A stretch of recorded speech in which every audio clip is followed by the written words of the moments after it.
Hi, welcome back to my channel. Today I want to discuss my time in the Los Angeles Police Academy, kind of the process that got in, kind of the things I experienced when I was in the academy. I actually learned that LAPD was hiring from a radio station. I was actually driving in my car and they said, hey, you want to be a Los Angeles police officer, which I wanted to do my whole life. And they said, show up at the academy at 8 a.m. and take the exam. So I went up there. I think I heard that like on a Wednesday or Thursday. Drove up there on a Saturday, took the exam. Once I passed the exam, I went through a background process. So they would send you a big background packet. You fill everything out. This is for the young people today that are looking to be a police officer and kind of don't know what to expect. I'm going to give you a little insight into what to expect. I know things are done differently nowadays. I went back through the academy in the 80s, but it's going to be similar to this, somewhat. So I went up there, took the test, completed the background packet. From that point on, they have a psychological test you have to take. After that, you went for an oral interview where you sat, I think it was 2 lieutenants and a captain. No, maybe it wasn't a captain. Maybe it was a sergeant, somebody a civilian, and then there may have been a sergeant. Maybe a sergeant, lieutenant, and a civilian. I can't remember. It's been so long ago. Well, they sit you down, they ask you a lot of questions, and most of the questions you're not going to know the answer to because you have no police experience. But they're trying to see how you think, to see if you can come to reasonable deductions when you're evaluating circumstances, especially when it comes to officer safety. So I ask you a lot of different questions about that. If you get through that part, and that's the part where they eliminate most people, the oral interview is the elimination part. So even if you pass the written, you pass the psychological exam, but you get to the oral, that's where they eliminate you. If you get through that, then there's a whole background of things that needs to be done. And I remember I thought it was real interesting when I left my house one day and there was police officers knocking on my neighbor's door. Now, I actually lived in San Diego, California at the time, and I was applying for LAPD. But they actually drove down, knocked on my neighbor's doors to actually see what kind of person I was. So they do a thorough background check on you. If there's anything about your background that they are unsure of, they will put you on the lie detector test. The whole process is determined on one thing. If you lie about anything in your background, even if it's something small, you're disqualified. Your process is over. And they make that real clear when they tell you that on the front end. Luckily, I got through all of that. Very stressful time for me. I didn't have anything in my background to even be worried about, but you know, it's just a very stressful process when you want something so bad and you got all these people critiquing you along the way. That probably lasted about 4 months. I actually got into the academy pretty quick. I got my acceptance letter, it was right December of 1987, and I was in the 11188 academy class. Now, I didn't know what to expect. They gave us about 3 weeks to get our affairs in order, which means I was actually living in San Diego, California, so I had to move up to LA, get a place, and get ready to go. Now, you don't know what to expect your first day in the academy. All they tell you is to wear a suit if you don't have a uniform. So you show up there in the suit, and they put us in this big room. And I'll remember this day for the rest of my life, because they put everyone in this room. It's kind of like a gym, sort of, a gym atmosphere. And they let you sit in there for a while, and you're kind of, talking to people and kind of relaxing a little bit. You're like, hey, no one knows what to expect. Then all of a sudden, without warning, instructors come flying through the door.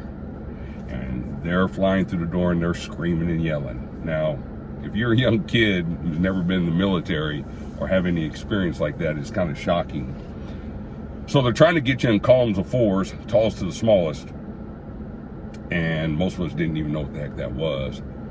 And so we're all scrambling around. They're yelling and screaming at us. We don't know what the heck's going on. And they always have columns of 4s, tallest to the shortest. Now, if the guy standing next to you is taller than you and you're not at the end, then they start screaming at you for that. You can't get anything right. That went on for about 45 minutes of yelling, screaming, calling you names. They're stressing you out. And the bad part about it is you kind of don't know what's going on. You're just running around like a chicken with your head cut off. And by the time I got through the academy, I understand what they were doing. So once I get that done, then from that point, you get in line and you go get your uniforms and all your PT gear, your physical training gear, and all that stuff for your academy stay. Now, you don't live at the Los Angeles Police Academy. You actually go home every day. The Los Angeles Academy, the one there it's in Elysian Park. I think it was built in like 1936. And they ran academy classes from like 1936 all the way to 1995. And then after 1995, they had a new organization, a new academy they built. I think it was on the west end of LA. Now, the academy is 6 months long, so you have over 960 hours of classroom training, but mainly what you do is they get you in shape. Every day you're running. And we had a PT instructor by the name of Officer Lou, and this guy can run. So we would run 5, 10, our pride run was 10 miles long, but sometimes those runs would last for miles and miles. And you're not running on a flat surface, you're running on hills. So any of you new guys that are thinking about going into the academy, get yourself in shape before you go, especially if it's the Los Angeles Police Academy. Now, I know things have changed. I know things probably aren't the way they used to be, but the whole academy was stress driven. Every time you took a test, you were nervous, because if you didn't score a certain percentage on that test, they would walk in the room. So you get through taking the test, next day you come in, you're sitting in a classroom, whatever classroom that is, maybe it was report writing or the law class or whatever it was. The instructor would come in and he would yell, "Hat and books." He'd call your name, hat and books. Hat and books. If you heard your name with hat and books on the end of it, you don't have a job anymore. You are done. You are fired. So every time we took a test, everybody'd be cringing, like, "Oh Lord, please don't call my name today." That's why you studied and you made sure you had your crap together, because if you didn't, there was no tolerance for you. You were just gone. And the way it's a paramilitary organization, so they teach you how to march, they teach you how to salute. When you hear that, you hear the anthem, you better freeze. You better put your hand over your heart, or you better salute. And the thing about the academy is, if you do something wrong during the day, I don't know, let's say, in the academy, they called it salty. Salty is a term they use for recruits who are getting kind of cocky. So if any one of your instructors during the day saw you weren't doing something right, or you were being salty, you wouldn't hear it, they wouldn't say a word to you. But when you got to PT, when you got to the physical training part of it, they would say something like this. They would say like, "Well, it seems like Recruit Officer Watson can't get his crap together, so today we're going to run 10 miles, and everyone better stay up." Now, the thing about running in the academy, they said you were running 10 miles, but you really ran 15, because if someone fell behind and fell out, you'd have to run, they would let that person fall way behind. Then they would run circles until that person caught up with you. And then when the person caught up with you, then you kept going again. So your runs were usually longer. You didn't want to be that person that was out of shape, because people would get mad at you because those runs turned real long, and it was hot weather and it was in the hills. I remember running in the hills sometimes, and they had us in Elysian Park, and there'd be a snake on the trail, and your job was to yell "snake" and jump over the snake. But we weren't stopping running. You always had to keep going. That philosophy, there's always someone bigger, stronger, and faster, but who can outlast you? So if you can take that whooping for a little bit, and that other person gets tired, you'll win the fight. They taught a lot of good things that were a philosophy for life. The stress in the academy, it was a little stressful, but the reason why they do that is because when you go on the street, it's going to be stressful. I know in today's world, it's a little bit, you don't want to offend anybody, and you don't want to, stress anyone out, because they may get depressed. Well, that's mildly interesting when you're sitting next to your partner and he's watching your back and you're watching his, and it's a life-threatening circumstances that you have to get through. So they stressed us out. It was yelling, screaming, calling you names.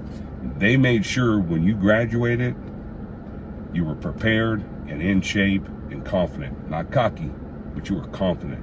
You knew how to treat people, and you knew how to get through circumstances. I graduated in June of 1988. And I can tell you the pride that our class felt, class of 188, when we graduated. I never experienced anything like that in my life. So I know in today's world, people look at police officers like the bad guys, and they're not. But if you're a young person today that wants to be a police officer, it's a good profession. It's a prideful profession. It's something that you can actually be proud of, because you're actually doing something in life. You're actually committing your life to something where you're protecting people. And no matter whether you realize it or not, you have affected people's lives in a positive way if you do your job right. So if you like this video, like, subscribe, hit the notification bell. My name is Dave Watson with Watson PI Services, helping people navigate through difficult circumstances.